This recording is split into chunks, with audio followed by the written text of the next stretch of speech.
ఒకప్పుడు TV host గా చేసి ఆ తర్వాత సౌత్ ఇండియన్ హీరోయిన్ గా మారిన స్వాతి తన కెరియర్ లో చాలా బిజీగా ఉన్నప్పుడే కేరళకి చెందిన వికాస్ అనే పైలట్ ని ప్రేమించి 2018లో అతన్ని వివాహం చేసుకుని ఫారెన్ కి వెళ్లి సెటిల్ అయింది. ఇక పెళ్లి తర్వాత పూర్తిగా సినిమాలకి ఫుల్ స్టాప్ పెట్టేసిన స్వాతి ఇక పైన సినిమాల్లో నటించదని అందరూ అనుకున్నారు. కానీ పెళ్లైన 2 ఏళ్లకే హైదరాబాద్ కి వచ్చి మళ్ళీ సినిమాల్లో ట్రై చేయడం మొదలెట్టింది. ఇక అలా సమంత, నిహారిక కొనిదెలలాగే సోషల్ మీడియాలో తన భర్తతో ఉన్న ఫోటోలని తొలగించి ఇంటి పేరుని కూడా మార్చేయడంతో స్వాతి కూడా విడాకులకి సిద్ధమైనట్లు వార్తలు వినిపిస్తున్నాయి. ఇదిలా ఉంటే మంత్ ఆఫ్ మధు అనే సినిమా ప్రెస్ మీట్ లో స్వాతిని విడాకుల గురించి అడిగిన ఆ విషయాన్ని దాటివేయడంతో స్వాతి తన భర్త నుండి విడాకులు తీసుకుని ఇండియాకి వచ్చేసిందనే వార్తలు టాలీవుడ్ మీడియాలో కోడైకూస్తున్నాయి. అసలు స్వాతి విడాకుల విషయంలో ఎంతవరకు నిజముంది? కలర్ స్వాతికి తెలుగులో ఎందుకు ఛాన్సులు రావట్లేదు? స్వాతికి నిఖిల్ కి మధ్య అసలు ఏం జరిగింది? స్వాతి కెరియర్ నాశనం అవడానికి గల కారణాలేంటి అనే నమ్మలేని నిజాల్ని ఈ వీడియోలో చెప్పడానికి నేను ప్రయత్నిస్తాను. మీరు మాత్రం ఈ వీడియోని పూర్తిగా చూడండి. Swathi Reddy alias colour Swathi. ఈమె 1987 ఏప్రిల్ 19న రష్యాలోని వడివోస్కోక్ అనే ఊర్లో జన్మించింది. తండ్రి శివరామకృష్ణ రెడ్డి, తల్లి ఇందిరాదేవి. ఈమెకి సిద్ధార్థ అనే అన్నయ్య కూడా ఉన్నాడు. ఇక స్వాతి తండ్రి వైజాగ్ కి చెందిన వారై ఉండి తన ఎడ్యుకేషన్ పూర్తవగానే ఇండియన్ నేవీలో జాయిన్ అయ్యారు. ఈ క్రమంలోనే తనకి ఇందిరాదేవి గారితో పెళ్లై వీరికి సిద్ధార్థ అనే అబ్బాయి కూడా జన్మించాడు. ఇదిలా ఉంటే 1985లో రష్యా సబ్మెరీన్ లో కొన్ని సమస్యలు రావడంతో రష్యన్ గవర్నమెంట్ ఇండియన్ నేవీతో తమ టెక్నికల్ డిపార్ట్మెంట్ ని పంపమని రిక్వెస్ట్ చేయగా వారు ఒక టీం ని రష్యాకి పంపగా అందులో స్వాతి తండ్రి శివరామకృష్ణారెడ్డి గారు కూడా ఉండడం గమనార్హం. ఇక అలా తనతో పాటు తన భార్య కొడుకుని కూడా రష్యాకి తీసుకెళ్లారు. అలా 3 సంవత్సరాలు వీరు రష్యాలోనే ఉండగా ఈ క్రమంలోనే 1987లో స్వాతి ఒక హాస్పిటల్లో జన్మించింది. అలా అక్కడ పని పూర్తయ్యాక స్వాతి తండ్రిని ముంబైకి ట్రాన్స్ఫర్ చేయగా అక్కడే 5 ఏళ్లు ఫ్యామిలీతో ఉన్నప్పటికీ ఆ తర్వాత విశాఖపట్నం కి ట్రాన్స్ఫర్ చేయడంతో ఫ్యామిలీతో కలిసి వచ్చి సెటిల్ అయ్యారు. ఇక స్వాతి తన స్కూలింగ్ ని వైజాగ్ లోని ఈస్టర్ నావెల్ కమాండ్ స్కూల్లో చదివింది. చదువుల్లో చురుగ్గా ఉన్న స్వాతి స్కూల్ ప్రోగ్రామ్స్ లో యాంకరింగ్ చేస్తూ తన మాటలతో అందరినీ ఎంటర్టైన్ చేయడంతో అందరూ స్వాతితో "నువ్వు టీవీలో యాంకర్ లా గలగలా మాట్లాడుతున్నావు, చూడ్డానికి కూడా అందంగా ఉన్నావు" అని ఎంకరేజ్ చేయడంతో స్వాతికి కూడా యాంకరింగ్ పై ఇంట్రెస్ట్ పెరిగింది. ఇంటర్ చదువుల కోసం హైదరాబాద్ కి వెళ్లిందో తనకి యాంకరింగ్ మీద ఉన్న ఇంట్రెస్ట్ ని తన పేరెంట్స్ కి చెప్పింది. దీంతో తమ కూతురి ఆశని కాదనలేక వారు కూడా సపోర్ట్ చేయడం మొదలెట్టారు. ఇదిలా ఉంటే గీత అనే ఆమె స్వాతి ఫ్యామిలీ ఫ్రెండ్ అయి ఉండి మా టీవీలో మేనేజర్ గా పనిచేస్తుండేది. దీంతో ఇదే విషయం స్వాతి తండ్రి ఆమెకి చెప్పగా ఏదైనా ఛాన్స్ ఉంటే తప్పకుండా చెప్తానని స్వాతి తండ్రికి ప్రామిస్ చేసింది. అలా కొన్ని నెలల తర్వాత మా టీవీ వారు కలర్స్ అనే కొత్త ప్రోగ్రామ్ ని స్టార్ట్ చేసి యాంకర్ కోసం ఆడిషన్ ని నిర్వహిస్తున్నారని తెలుసుకున్న గీత గారు ఇదే విషయం స్వాతికి చెప్పడంతో మరుసటి రోజే స్వాతి ఆ ఆడిషన్ లో పాల్గొనింది.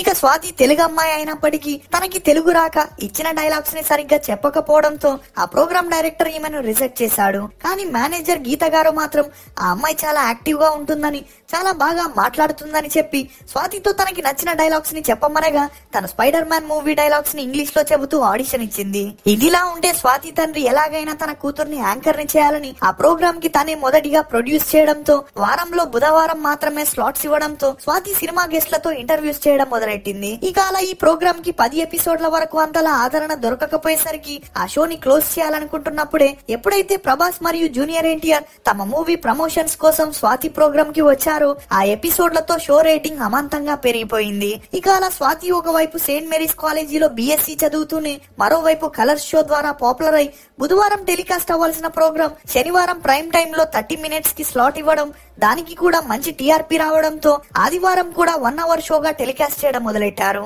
అలా 150 ఎపిసోడ్లు చేస్తూ పాపులర్ అవడంతో స్వాతి రెడ్డి కాస్త కలర్ స్వాతిగా మారింది.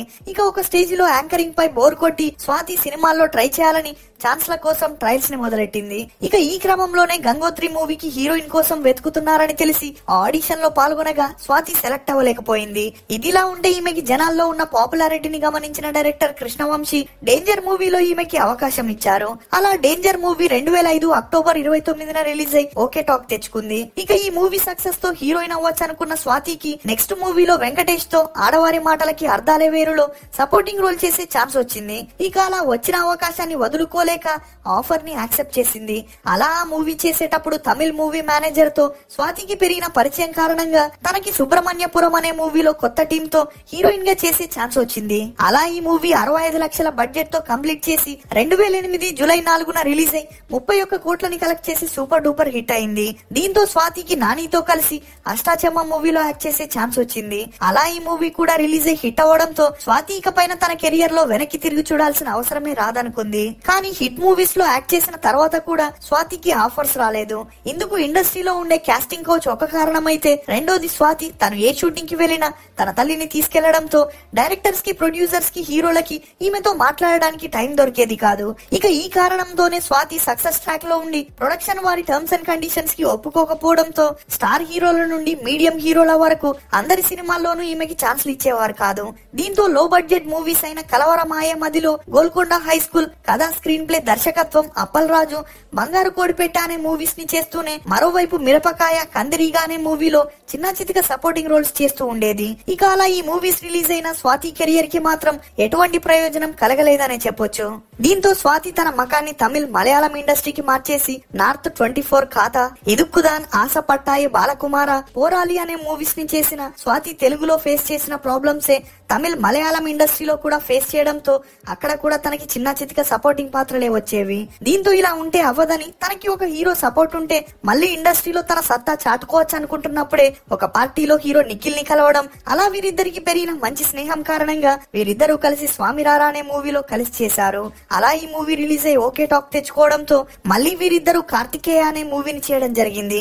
అలా వీరిద్దరూ ప్రేమలో ఉన్నారని, త్వరలోనే పెళ్లి చేసుకోబోతున్నారనే వార్తలు బయటికి రావడంతో స్వాతి పేరెంట్స్ నిఖిల్ తో ఇకపైన యాక్ట్ చేయకూడదని, చేస్తే సినిమాలు చేయలేవని తేల్చి చెప్పడంతో స్వాతికి చేసేదేమీ లేక అప్పటికే శంకరాభరణం మూవీకి సైన్ చేసిన అడ్వాన్స్ ని తిరిగి ఇచ్చేసింది. అలా ఆ తర్వాత డబల్ బేరల్, యాకాయి, తిరి అనే మూవీస్ లో యాక్ట్ చేసిన ఆ మూవీస్ అన్ని బ్యాక్ టు బ్యాక్ రిలీజ్ అయి ఫ్లాప్ అయ్యాయి. ఇక ఈమె సినిమా గ్రాఫ్ పూర్తిగా పడిపోవడంతో ఇంట్లో వారు స్వాతికి పెళ్లి చేయాలని డిసైడ్ అయి తమ ఫ్యామిలీ ఫ్రెండ్ మరియు పైలట్ గా పనిచేస్తున్న వికాస్ వాసుతో స్వాతికి పెళ్లి నిశ్చయించారు. కానీ స్వాతి ఇమీడియట్ గా పెళ్లికి ఒప్పుకోకుండా కొన్ని రోజులు వికాస్ తో డేట్ చేశాకే వీరిద్దరికి మంచి అండర్స్టాండింగ్ కుదరడంతో ఇద్దరు హైదరాబాద్ లో ఇరు కుటుంబ సభ్యుల సమక్షంలో పెళ్లి చేసుకుని ఫారెన్ కి వెళ్లి సెటిల్ అయ్యారు. దీంతో స్వాతి ఇకపైన సినిమాల్లో యాక్ట్ చేయదని అందరూ అనుకున్నారు. కానీ పెళ్లైన 2 ఏళ్లకే స్వాతి హైదరాబాద్ కి వచ్చి సినిమా ఛాన్స్ల కోసం ట్రై చేయడంతో స్వాతి తన భర్తకి విడాకులు ఇచ్చేసిందనే వార్తలు వైరల్ అయ్యాయి. ఇక ఆ వార్తలకి స్పందించని స్వాతి పంచతంత్రం మూవీతో తన సెకండ్ ఇన్నింగ్స్ ని స్టార్ట్ చేయగా ఆ మూవీ ఫ్లాప్ అయింది. అందుకు తోడు స్వాతి తన సోషల్ మీడియా ఖాతాలో తన భర్తతో కలిసి దిగిన ఫోటోలని తొలగించడం, సర్నేమ్ ని కూడా మార్చేయడంతో వీరి విడాకుల వార్తలకి మరింత బలం చేకూరిందనే చెప్పొచ్చు. ఇక ఇదే విషయంపై మంత్ ఆఫ్ మధు అనే మూవీ ప్రమోషన్ లో ఈమెని అడగగా స్వాతి ఆ విషయాన్ని దాటివేయడంతో భార్యాభర్తలిద్దరి మధ్య మనస్పర్ధాలు వచ్చి ఇద్దరు వేరువేరుగా ఉంటున్నట్లు తెలుస్తుంది. ఇక ఆ మధ్యలో పెద్దలంతా కలిసి పంచాయతీ పెట్టి వీరిద్దరిని కలిపేందుకు ఎంత ట్రై చేసినా ఎటువంటి ప్రయోజనం లేకపోవడంతో త్వరలోనే స్వాతి తన విడాకుల విషయాన్ని అఫీషియల్ చేస్తుందని చెప్పొచ్చు. ఇప్పటి వరకు స్వాతి హీరోయిన్ గా, సపోర్టింగ్ ఆర్టిస్ట్ గా, గెస్ట్ రోల్ లో 30 సినిమాల్లో యాక్ట్ చేసింది. ఈమె నటనకు గాను ఒక ఫిలింఫేర్ అవార్డు తో పాటు ఒక నంది అవార్డు ని కూడా అందుకుంది. మీకు స్వాతి నటించిన సినిమాల్లో ఫేవరెట్ ఏదనేది కమెంట్ సెక్షన్ లో తప్పకుండా తెలియజేయండి. మన జీవితంలో ఎవరు ఎప్పుడు వచ్చారనేది కాదు, మనకి కష్టం వచ్చినప్పుడు మన పక్కన ఎవరున్నారనేదే ముఖ్యం. కలర్ స్వాతి గురించి కొన్ని నమ్మలేని నిజాలు. ఈ వీడియో మీద మీ అభిప్రాయాన్ని కమెంట్ సెక్షన్ లో తప్పకుండా తెలియజేయండి. మేము చేసిన ఈ వీడియో మీకు నచ్చినట్లయితే ఒక లైక్ ద్వారా మీ సపోర్ట్ ని మాకు తెలియజేయండి.